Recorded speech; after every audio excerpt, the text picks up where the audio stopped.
Hello, good morning, students. Okay, today we'll continue with our next chapter, which is chapter 4, involving indices, surd, and logarithm.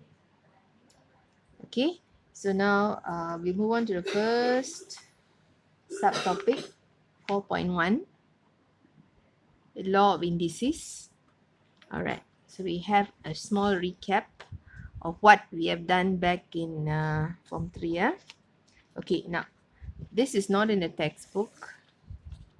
So a simple diagram to illustrate your law of indices. So your first law that says AM times AN equals to A, the index is M plus N. The second law says if you have division, then the index is subtracted, M minus N.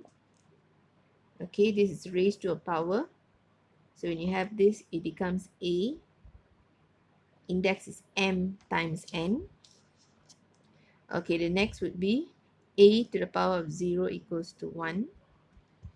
Okay, the next law will be A to the power of negative N equals to 1 over A to the power of N. Okay, if you have A to the power of 1 over N, this can be denoted as A root of N. Next one is if you have A, your index is a fraction M over N. So this can be written as A to the power of 1 over M, the whole thing powered by M. And this can also be written in this form. 1 over N here is actually the root N, and this is actually multiplied by M. So you can actually write it this way or this way.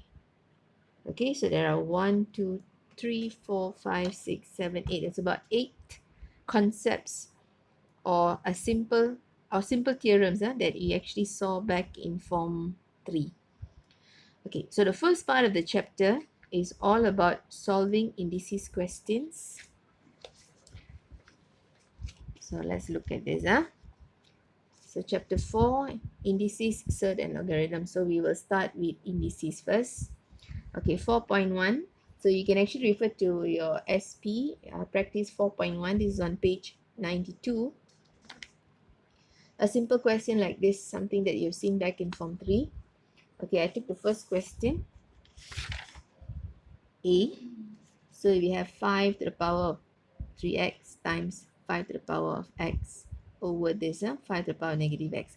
So base is all the same, it's all 5. So what we do is, because it's multiplication here, so the index we plus.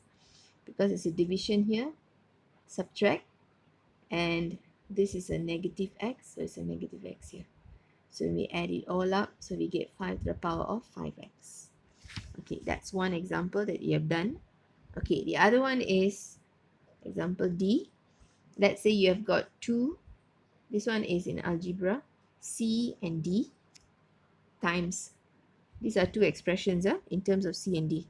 So all you do is C and C, we check, this is your index, so we actually add it up because this is multiplication.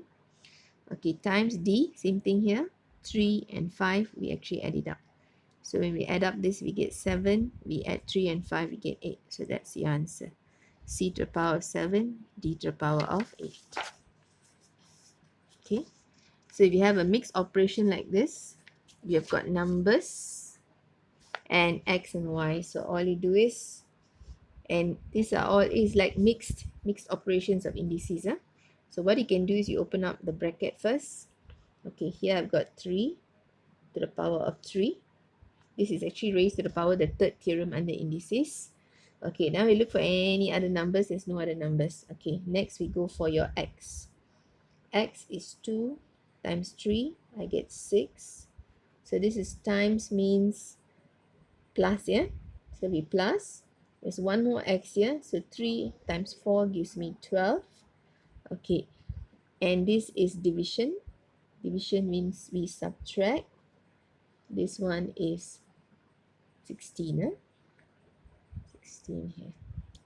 Okay, next we move on to y. This is y, no power means it's power 1. So 1 times 3 is 3. There's no y here, so nothing. Divide means we subtract. This is y to the power of 2. So we actually get, this is 3 to the power 3.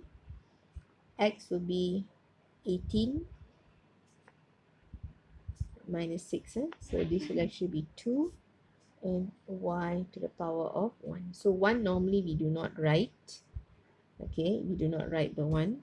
So this will be your answer. This will be in index notation. Because the question just says simplify. So you can actually leave your answers like that. Okay, alright. So your work for tomorrow, that's Monday, will be this SP 4.1, page 92. There are 4 questions all in. So can you please complete this exercise? Thank you.